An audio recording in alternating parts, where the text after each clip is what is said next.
Bears are solitary creatures. They mumble to themselves as they go along. They have the best sense of smell on earth. Their sense of smell is 2,100 times better than a human's.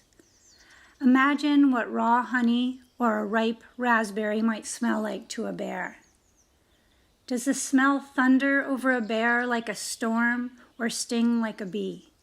What is it like to live mostly alone in a pungent world? While a bear's vision is similar to ours, deer see only blue-violet, but in ranges we can't detect. And while predators like us and like bears focus in on the singular, deer, always potential prey, can keep the entire horizon in focus at once. What would that be like? All that blue-violet clarity. Dying people are focused on the work of unbecoming. On the last night of the father's life, he insisted they carry him from the bed to the recliner and back again, searching for a comfortable resting place in a body that no longer housed him comfortably, until finally breathing took all his attention. Or perhaps the work of breathing meant nothing to him, and his mind ranged freely over all he knew. The daughter had wanted to ask him, "Now what does it feel like? And now what? And now?" But by then he was done with words.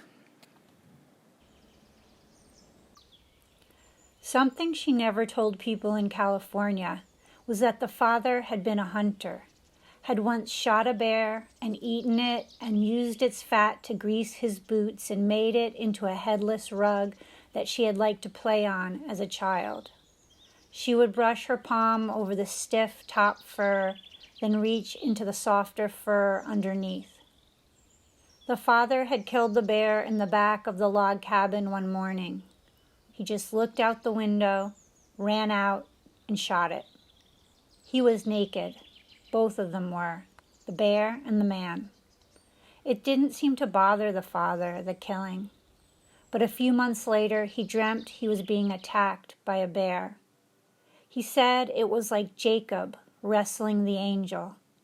He started shouting and striking about, in real life, not in the dream.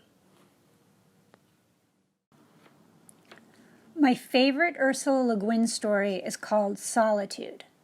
In an email thread, writer Nisi Shawl writes that solitude is a story about the writing process and about communing with nature.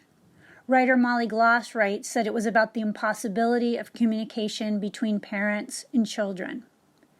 This anthropologist takes her daughter with her to a post-apocalyptic planet in which solitude is prized. The anthropologist's mother reads the community as backwards and uncivilized, but the daughter loves this world where there are no people, only persons. The daughter writes, "In the greatness of my joy, I thought that when I was grown and went out alone, I would go to the seashore and watch the sea beasts shimmering their colors and tunes till I knew what they were thinking. I would listen, I would learn, till my soul was as large as the shining world. And though it is of the others, of relationships that I write, the heart of my life has been my being alone. I think there is no way to write about being alone. To write is to tell something to somebody, to communicate to others." Once, while walking alone in the woods, the daughter was taken over by this feeling, the kind of feeling they call piercing, a longing to go back to the beginning place, when she was young, and her father was alive, and young, and everyone was young, and full of their sap, fierce and green enough to rattle the universe.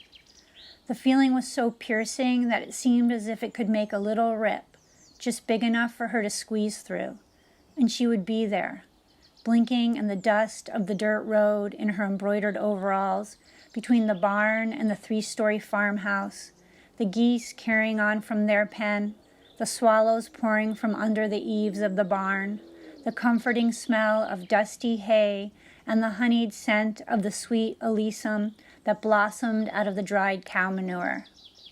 But we can only go forward, as everyone knows. It seemed like a longer journey out of the woods than in, branches brushing her like fur.